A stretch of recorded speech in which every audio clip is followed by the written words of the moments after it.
Dennis, well, on Tuesday, Kansas Governor Laura Kelly issued a new emergency declaration regarding how the state's handling the coronavirus. Governor Kelly says local officials will decide what happens next in the reopening process in their communities. The governor is hoping that city leaders will use her Ad Astra reopening plan as guidance moving forward. And with counties carrying the power of their own decisions now, what are leaders in Johnson County planning? KBC 9's Martin Augustine live this morning. Now, Martin, what can people in Johnson County expect moving forward? Rob, Johnson County leadership is going to stick very close to Governor Kelly's plan to reopen the economy, even though in an earlier phase of her plan, the county kept in place some more restrictive measures than what was going on in the rest of the state. But as for now, the county says it will not put into place any additional limits beyond what the governor recommends. But in a statement, the county says it will strongly recommend that Johnson County residents and businesses adhere to that step-by-step approach of Governor Kelly's Ad Astra plan to reopen the economy and not get out ahead of it, and to continue the physical distancing, wearing masks when you can't do that, and continue to frequently wash hands and other bits of hygiene to ward off the spread of the virus. We should point out that some decisions that have been made, such as Overland Park's decision to close its swimming pools for the summer, pools such as the Marty Pool here at 70th and Contra, those decisions aren't going to change, even though in Governor Kelly's plan, it does eventually call for the reopening of swimming pools. Reporting live in Overland Park, Martin Augustine, KBC 9 News. Martin, thanks so much. And in Wyandotte County, they are following the Ad Astra plan. It means that county will continue to follow the state's Phase 2 guidelines until at least June 8th. It means that mass gatherings are limited to no more than 15 people. People are encouraged to wear masks in public and maintain social distancing of at least 6 feet. Bars, nightclubs, public swimming pools, and fairs and festivals are still closed. And Governor Kelly vetoed a bill approved by lawmakers that would have required her to get permission from legislators to extend the state of emergency.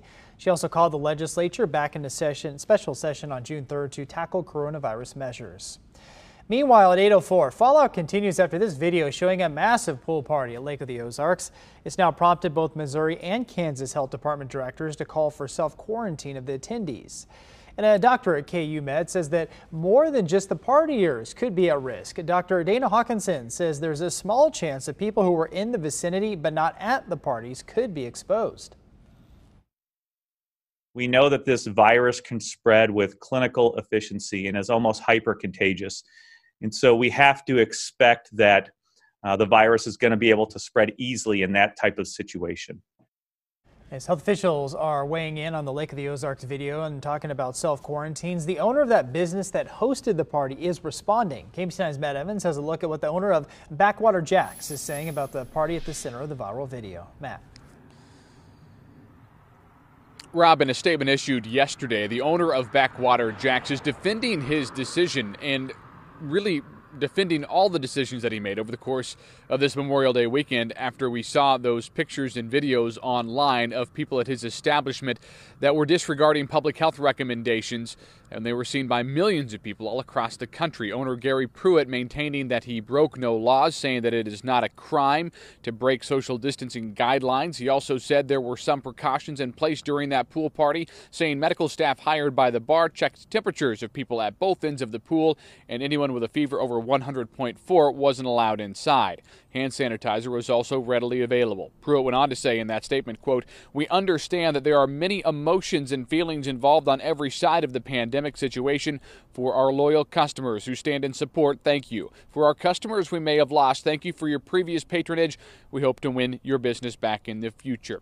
Pruitt again standing by his decision to go ahead with that pool party over the Memorial Day weekend. He also echoed a previous statement by the Camden County Sheriff's Department that said the people who went to both his establishment and any other businesses or bars at the Lake of the Ozarks this weekend had the right and the responsibility to weigh the risks and make their own decisions before going out in public.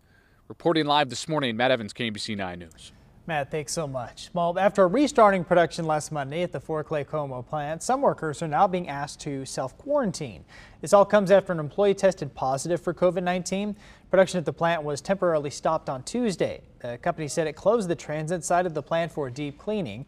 Employees who were in close contact with that infected employee were asked to self-quarantine for 14 days.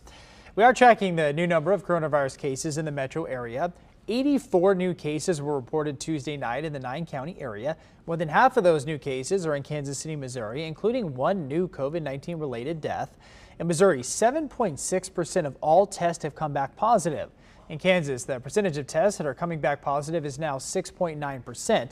The World Health Organization is looking for percentages below 10% to ensure adequate testing. Well, 807 and a local company is taking on the challenge to expand contact tracing. Agile Government Services at Overland Park is working to come up with a standardized process. The company says that local counties are doing contact tracing on a volunteer basis. They're also repurposing paid staff to get the job done. Recently posted an opening for a paid contract tracer.